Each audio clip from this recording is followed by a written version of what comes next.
Isosceles trapezoid ABCD has bases DC and AB with non-parallel legs AD and BC.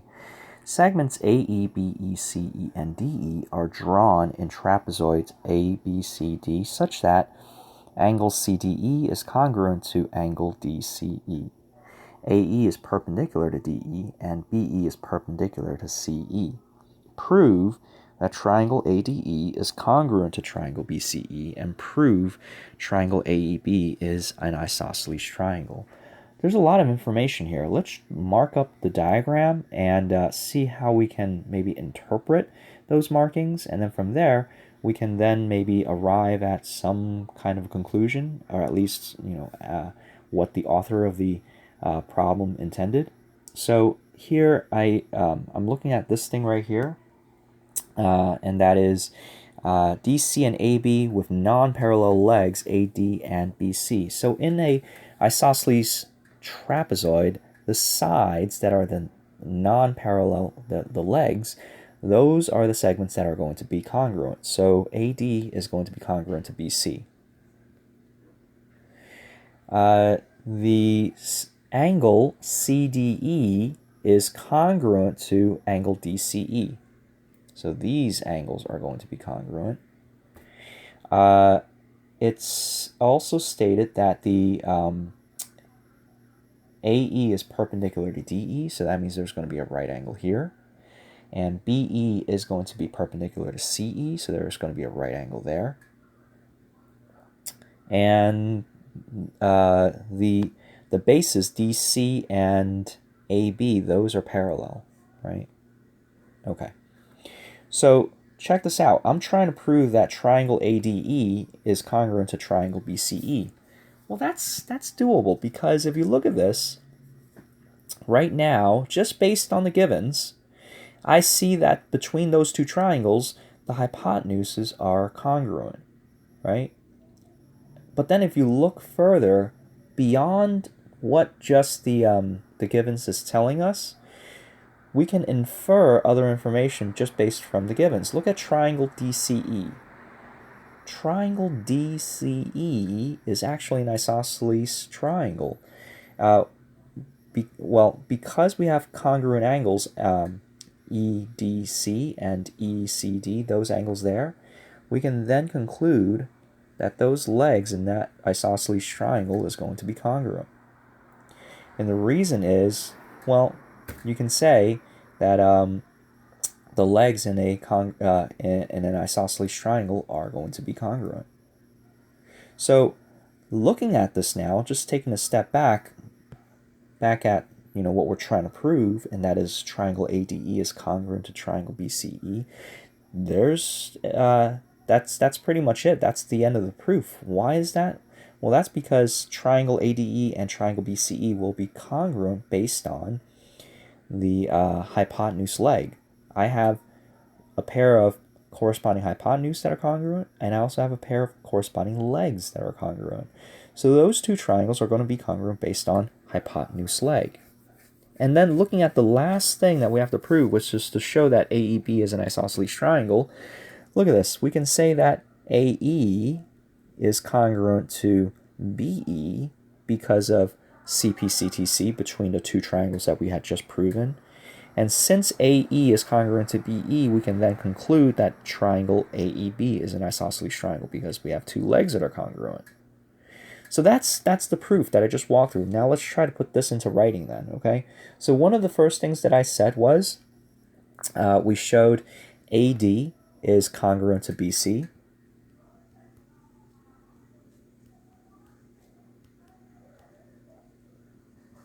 And the reason for that is legs of a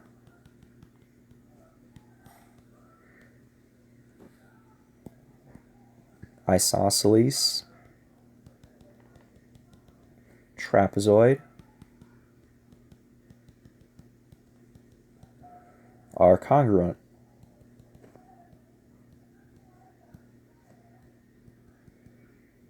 I didn't even need to use the fact that the bases are parallel in this problem here. And then the next thing that I said was the side lengths DE and CE are congruent. DE is congruent to CE. And why is that? Well, that's because the legs of isosceles triangle DEC, so I should just do shorthand, legs of isosceles triangle DEC are congruent.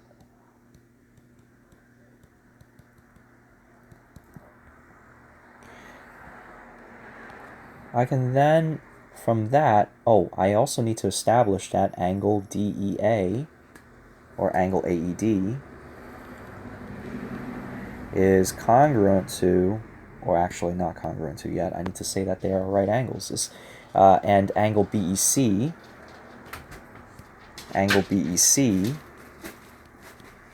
are right angles. And why are they right angles? That's my dog that you are hearing scratching in the background. My apologies for that. So angle AED and angle BEC are right angles. And why are they right angles? That's because perpendicular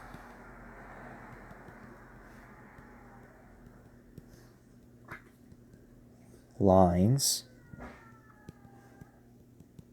form right angles.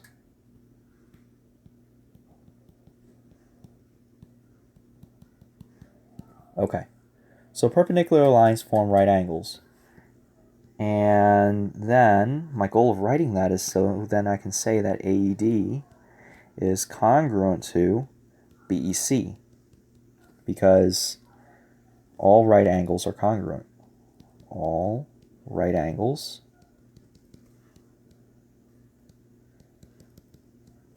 are congruent.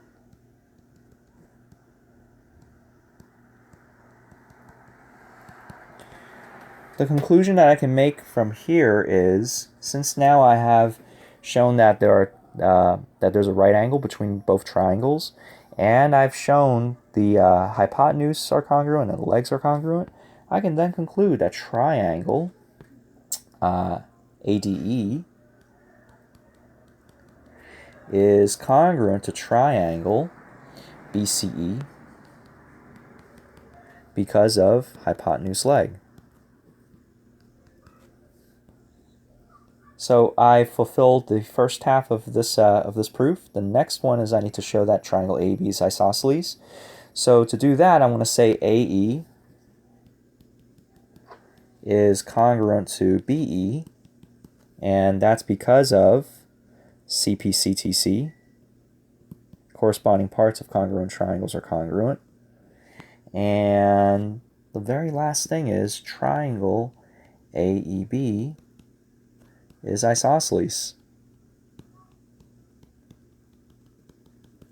And why is that isosceles? Well, that's because a triangle with two congruent legs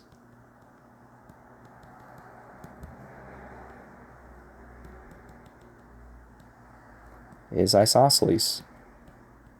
I know some of you guys may want to just write the shorthand definition of isosceles triangle.